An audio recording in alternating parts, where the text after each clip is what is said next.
Assalamualaikum warahmatullahi wabarakatuh. Innal hamdalillah nahmaduhu wa nasta'inuhu wa nastaghfiruh wa na'udzu billahi min shururi anfusina wa min sayyiati a'malina. Man yahdihillahu fala mudilla lahu wa man yudlil fala hadiya lahu. أشهد أن لا إله إلا الله وحده لا شريك له وأشهد أن محمدا عبده ورسوله لا نبي بعده. اللهم صل على نبينا محمد وعلى آله وأصحابه ومن تبعهم بإحسان إلى يوم الدين. أما بعد. Segala puji serta syukur senantiasa kita panjatkan kehadirat Allah Subhanahu wa taala atas limpahan rahmat serta karunia, terutama taufik Allah Subhanahu wa taala di siang yang insyaallah penuh barakah ini. Allah berikan kepada kita kemudahan untuk dapat melaksanakan salat zuhur secara berjamaah. Insyaallah sejenak waktu kita manfaatkan dalam rangka untuk tawasau bil haq wa tawasau bis sabr. Mudah-mudahan kekuatan iman dan istiqamah di dalam amal soleh Allah Subhanahu wa ta'ala senantiasa jaga dan pelihara dalam kehidupan kita.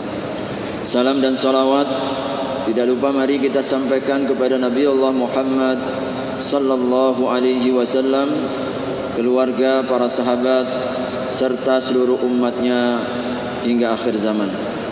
Hadirin rahimakumullah, ada satu kondisi di mana yang akan mengakibatkan seseorang banyak masuk ke dalam neraka jahanam.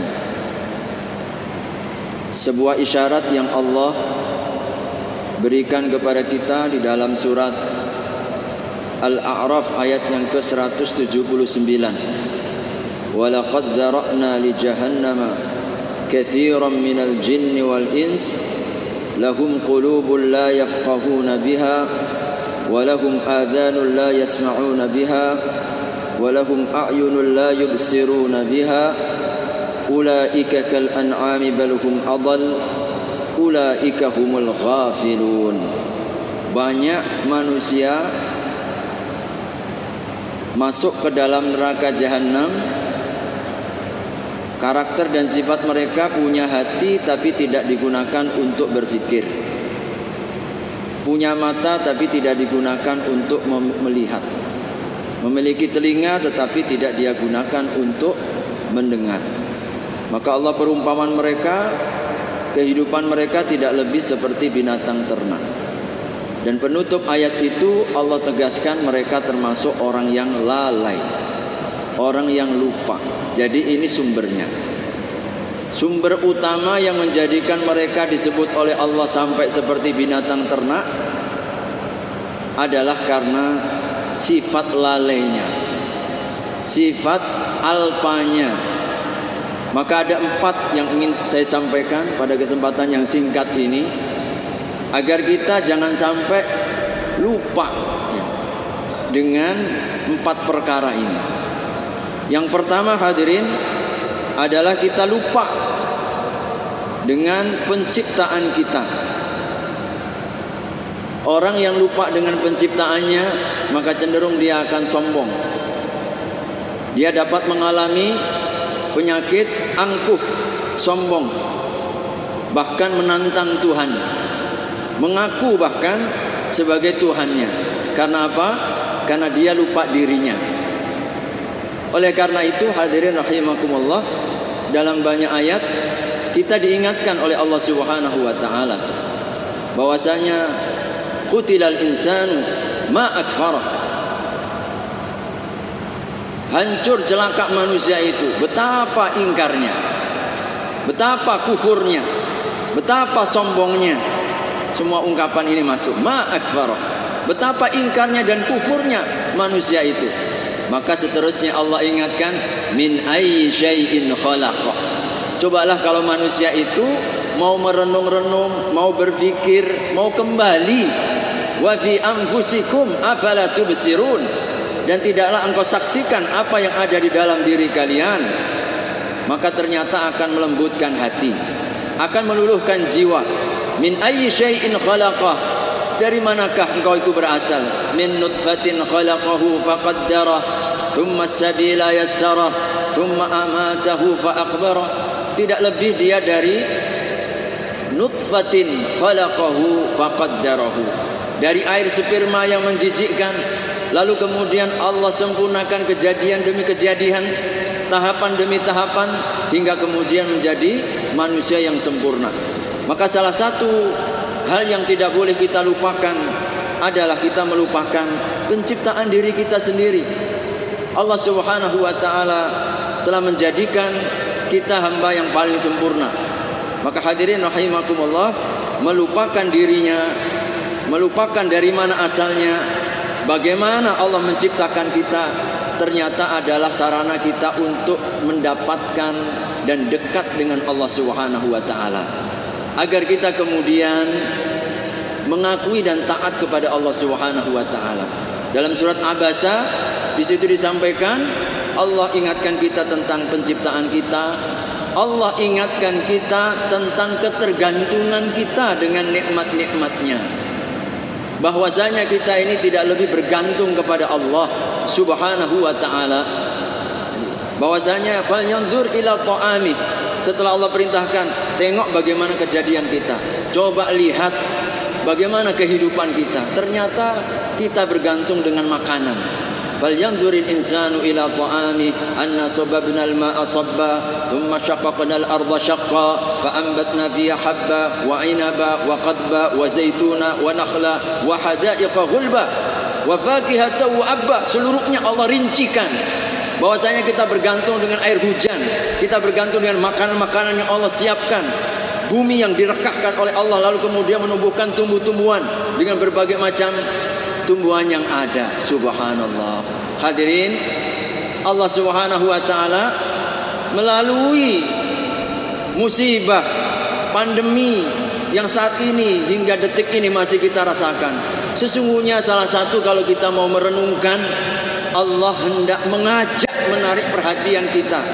Sekarang seluruhnya orang fokus, kalau sudah terkena dengan corona ini, maka fokus perhatiannya di mana? Di paru-paru. Subhanallah.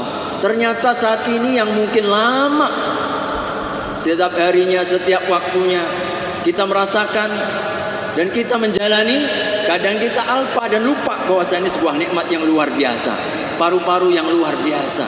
Allah Subhanahu wa taala, saya mendapatkan sebuah video dari seorang pakar paru-paru yang mengingatkan kepada kita tentang nikmat Allah yang mana yang kita dustakan. Hadirin rahimakumullah, paru-paru kita ini mulai berfungsi semenjak kita ini 10 detik setelah lahir, langsung fungsi, tidak berhenti sampai sekarang. 10 detik kita mulai lahir, langsung difungsikan oleh Allah Subhanahu wa taala. Mulai semenjak itu kita sadar, kita tidak sadar, kita terkontrol, kita tidak terkontrol, Masya Allah, terus berlangsung. Bahkan lebih dahsyatnya lagi, jaringannya, syarat-syaratnya di dalam paru-paru itu, kata beliau, ahli pakar paru-paru, ini kalau diurai sambungannya dari Aceh sampai Lampung. Panjangnya paru-paru kita, setiap harinya tidak kurang dari 170 galon yang kita perlukan untuk bernafas. Kita minimalnya setiap kali 6 menit berganti 170 galon kita perlukan. Dengan amat sangat mudahnya kita mendapatkan udara itu, tanpa sepersen pun kita dipungut oleh Allah Subhanahu wa taala. Pada saat orang terjangkit dengan corona, beratnya, luar biasanya, dahsyatnya dia untuk menghirup udara yang selama ini harusnya kita syukuri. Hadirin rahimakumullah, orang yang dilupakan dirinya, maka dia akan dilupakan dengan Tuhannya.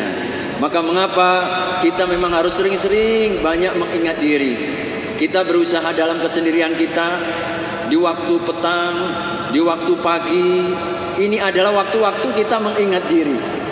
Kita mengingat diri kita, siapa diri kita? Allahumma anta rabbi la ilaha illa anta khalaqtani wa ana abduka wa ana ala ahdika wa wa'dika mastata'tu abu'u laka bi ni'matika alaina wa abu'u bi dhanbi faghfirli. Ini rangkaian pagi dan petang saja, itu seluruhnya isinya muhasabah demi muhasabah. Menyadarkan diri kita, ya Allah, Engkau Tuhanku, tidak ada Tuhan kecuali Engkau. Kami hanyalah hamba-Mu. Kau ciptakan aku. Aku akan berusaha tetap dalam ketaatan kepadamu. Meskipun ya Allah, begitu banyak nikmat yang Kau berikan, tapi banyak dosa yang aku buat. Ampunkan aku ya Allah. Ini baru satu zikir, belum zikir-zikir yang banyak. Waktu sahur, subhanallah, banyak istighfar kita di sana.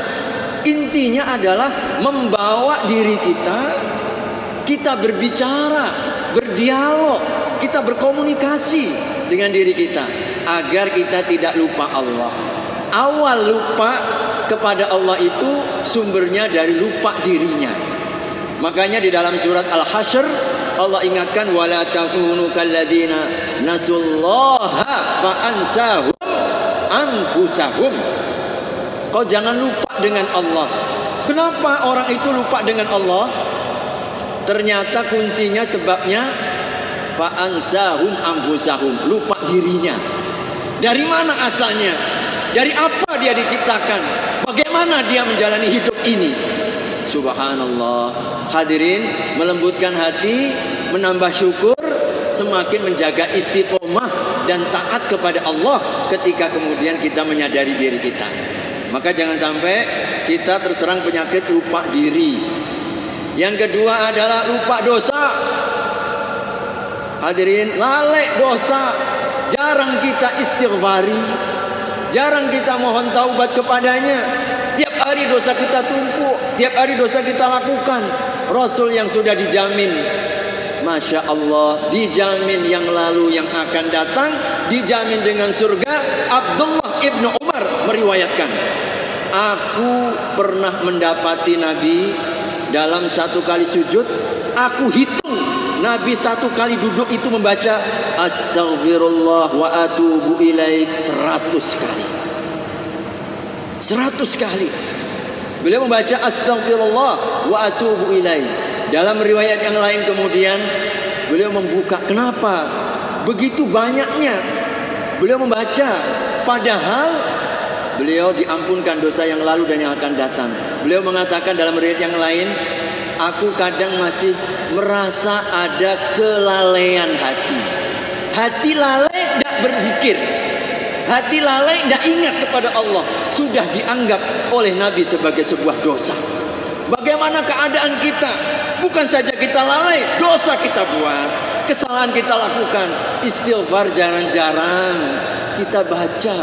Bahkan walaupun 3 kali saja, setiap habis sholat assalamualaikum, assalamualaikum, astagfirullah, astagfirullah, astagfirullah. Ada di antara hamba-hamba yang kemudian ditipu, dilalaikan oleh setan, disibukkan dengan angan-angan, nanti kerjaan saya, nanti customer saya, nanti dagangan saya, nanti toko saya. Hingga salam pun, lepas salam langsung lari. Subhanallah. Dia merasa sholatnya pasti akan diterima. Padahal subhanallah, saat kita sholat tidak ada yang sempurna. Makanya perlu kita istighfari lagi. Sebab apa? Karena banyak kekurangan. Maka jangan lupakan dosa. Hadirin rahimakumullah, sering-sering mengingat dosa, melembutkan hati. Banyak-banyaklah istighfar. Astaghfirullah wa atubu ilaih. Pagi 100 kali, petang 100 kali. Dalam seluruh rangkaian sholat kita istighfar seluruhnya. Mulai istiftah kita istighfar. Allahumma ba'id baini wa baina khataaya kama ba'adta bainal masyriqi wal maghrib. Allahumma naqqini khataaya kama yunqqa thawbul abyadu min ad-danas. Allahumma ighsilni bil ma'i wal thalji wal barad. Istighfar seluruhnya. Istighfar kita kepada Allah. Saat kita rukuk, salah satu di antaranya juga subhana rabbiyal azim. Kadang Nabi juga membaca Allahumma ighfirli. Saat kita sujud, subhanakallahumma ighfirli. Duduk di antara dua sujud, Rabbighfirli warhamni, Rabbighfirli lagi. Nabi ketika selesai mu'tasalam, habis innaka hamidum majid, boleh baca berlindung dari 4 dulu. Allahumma inni a'udzubika min adzabil qabr wa min adzabin nar wa min fitnatil mahya wal mamati wa min fitnatil masiihid dajjal. Beliau tambahkan Allahumma ighfirli ma qaddamtu wa ma akhartu wa ma a'lantu wa ma asrartu wa ma anta a'lamu bi minni antal muqaddim wa antal muakhir faghfirli. Ampunkan. Semuanya rangkaian minta maaf. Menyadarkan bahwasanya meskipun kita sedang sholat iftitah, doa minta ampun, rukuk minta ampun, sujud minta ampun, duduk di antara dua sujud minta ampun, penutup tasyahud tahiyat pun minta ampun lagi kepada Allah. Selesai salam, astagfirullah, astagfirullah. Rangkaian isyarat kepada kita, jangan pernah lupa dengan dosa. Orang yang mulai tidak merasakan dosa nih, merasa suci, bahaya. Mereka orang yang tertipu, lama-lama nanti timbul ujub. Nih biasanya penyakitnya. Orang yang lupa, ujub, sombong terhadap dirinya, membanggakan padahal belum tentu diterima. Lama-lama nanti meremehkan orang. Nah kalau sombong itu udah sampai meremehkan, kau ini pergi ke masjid nggak pernah, gimana mau masuk surga? Kapan Allah akan mampunkan? Masuk neraka lah kau ini, mang. Tampaknya jauh dari surga. Ini orang yang sudah mulai apa? Meremehkan orang, melecehkan orang akibat sombong, merasa dirinya paling bersih, merasa dirinya paling taat. Padahal dosa ini luar biasa. Yang kita sadari, yang tidak kita sadari. Lebih-lebih dosa-dosa yang amat sangat lembut. Riya. Masya Allah. Makanya karena Nabi pernah sebut dosa yang lembutnya melebihi dari kelembutan semut hitam berada di tengah kegelapan malam. Apa itu? Riya, sum'ah, pamer, ingin dipuji. Ini dosa-dosa penghapus dosa. Penghapus apa? Amalan. Saking halusnya digambarkan oleh Nabi seperti itu. Banyak yang tidak menyadari. Makanya kemudian Nabi mengajarkan resep doa kepada kita, ya Rasulullah, bagaimana keadaan dosa yang lembutnya seperti itu? Seperti semut hitam, udahlah binatang kecil, warnanya hitam lagi, di tengah kegelapan malam yang pekat. Saking halusnya dosa ini, orang banyak tidak menyadari, merasa udah baik, merasa udah betul, merasa sudah benar, ternyata salah. Makanya Nabi kemudian senantiasa mengajarkan baca Allahumma inni a'udzubika min an nusyrika bika syai'an na'lam wa nastaghfiruka lima la na'lam. Ya Allah, aku berlindung daripadamu dari kesyirikan yang aku sadari atau tidak aku sadari. Aku mohon ampun ya Allah dosa-dosa yang aku tidak ketahui. Ini untuk apa? Membersihkan sebersih-bersihnya. Sebab apa hadirin? Dosa ini pelemah hati. Ya, kotoran ini yang akan menempel di dalam hati lalu membuat kita berat untuk melaksanakan taat. Apa yang membuat kita ini berat dalam taat? Karena dosa. Apa yang bisa meringankan kita agar kita ini cepat, ringan, mudah ketika berbuat baik? Bersihkan kotoran-kotoran hati. Karena Nabi sebut baiknya hati, baiknya amal. Kotornya hati, kotornya amal. Rusaknya hati, rusaknya amal. Dan itu adalah segumpal daging yang disebut oleh Nabi hati. Dan pencucinya apa? Istighfar. Bertaubat kepada Allah Subhanahu wa ta'ala. Maka banyak-banyak istighfar. Jangan lupakan dosa. Agar kita senantiasa Allah Subhanahu wa ta'ala berikan kebaikan. Yang ketiga, jangan lupa aib. Ya, kita ini banyak aibnya, kita ini banyak kekurangannya, kita ini banyak kelemahan-kelemahannya. Maka hadirin, kalau andai kata Allah wujudkan dosa-dosa kita dengan bau, kata seorang ulama dalam perkataan salafus saleh mengatakan tidak ada satupun orang yang sanggup duduk di sisi kita, saking baunya kita. Lalu kenapa kita masih menjadi seperti ini? Banyak orang memuji kita, banyak orang memuliakan kita, banyak orang menghargai dan menghormati kita. Ini adalah karena rahmat dan tutupnya Allah akan aib-aib kita. Maka pujilah selalu Allah. Jangan puji diri sendiri, pujilah Allah. Maka kita ini banyak kekurangan, banyak aib. banyak aib. Maka kita kalau menyadari kita ini kurang, tidak merasa diri lebih, nggak tinggi hati, tidak sombong nanti kita. Sifatnya apa? Tawadhu, rendah hati terhadap sesama. Wahfid janahaka liman ittaba'aka minal mu'minin. Sampai-sampai Nabi Allah perintahkan untuk apa? Tolong kau ihfid, rendahkan. Janah itu artinya kalau dalam bahasa Al-Quran sayap. Seperti burung kalau lagi merendahkan sayapnya itu begini. Jadi sikap kita terhadap sesama muslim, sesama mukmin, saudara-saudara kita seiman, ihfid janahaka liman ittaba'aka minal mu'minin. Rendahkan hati, jangan sombong, jangan merasa lebih, jangan merasa. Sebab ini penyakit dalam pergaulan yang membuat akhirnya apa? Sombong, tinggi hati, orang nggak ada yang senang. Nggak ada orang yang suka kalau kita ini tinggi hati. Nabi SAW adalah pemimpin orang yang paling tawadhu.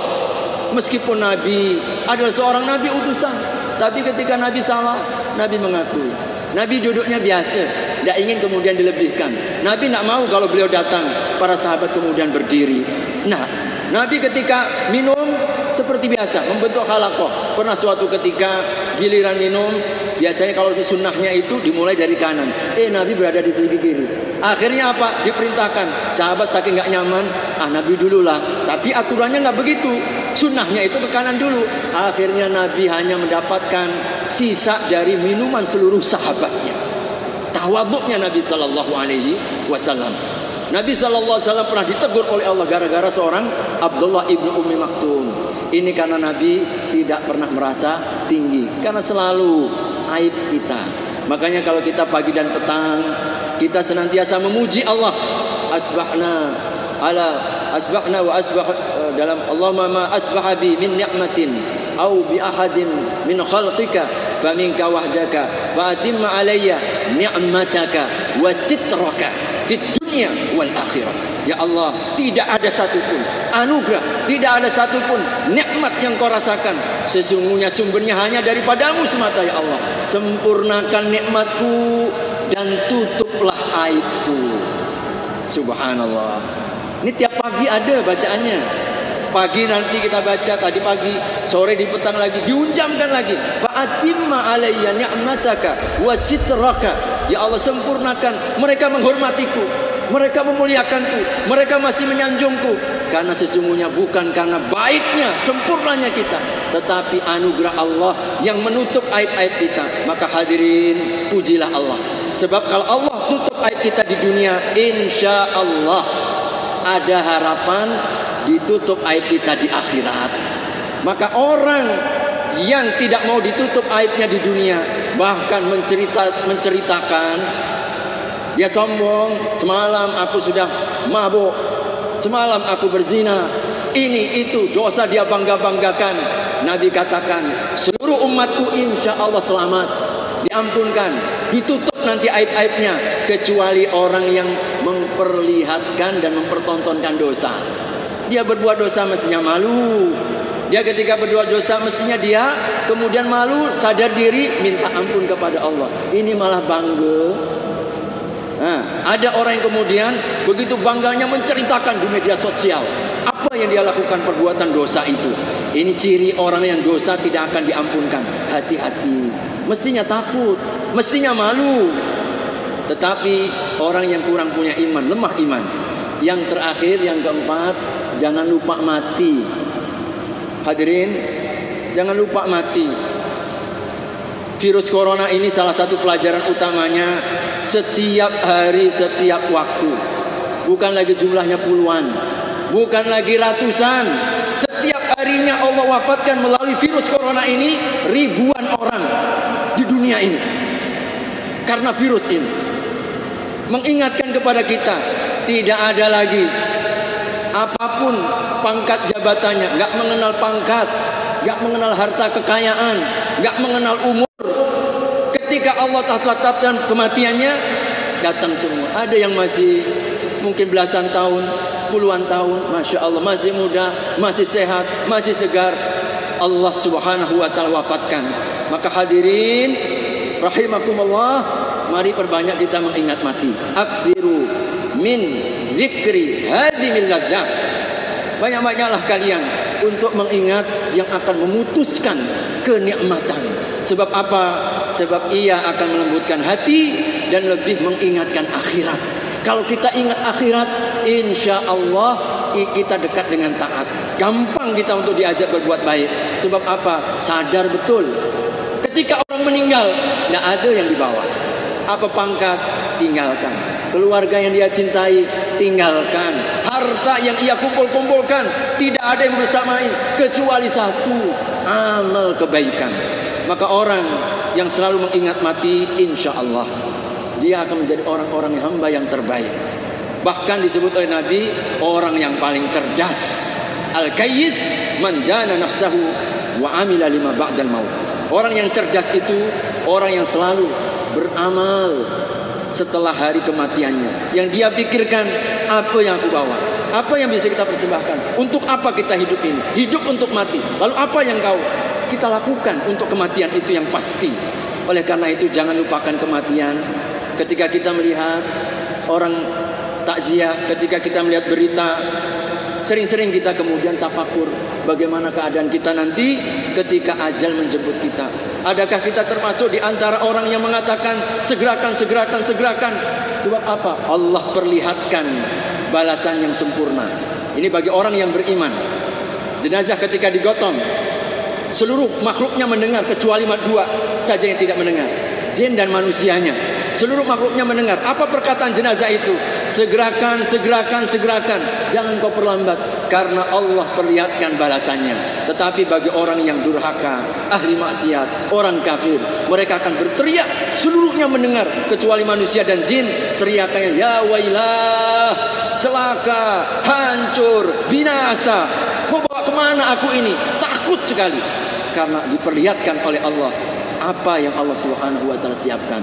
Oleh karenanya mari hadirin rahimakumullah, jangan lupa 4 ini, sebab ternyata sifat lupa sumber utama kebanyakan manusia masuk ke dalam neraka jahanam. Surat 7 179.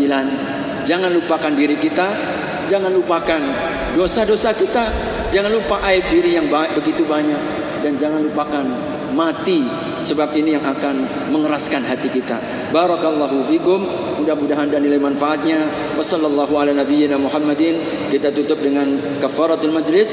Subhanakallahumma wa bihamdika asyhadu an la ilaha illa anta astaghfiruka wa atubu ilaik. Wassalamu alaikum warahmatullahi wabarakatuh.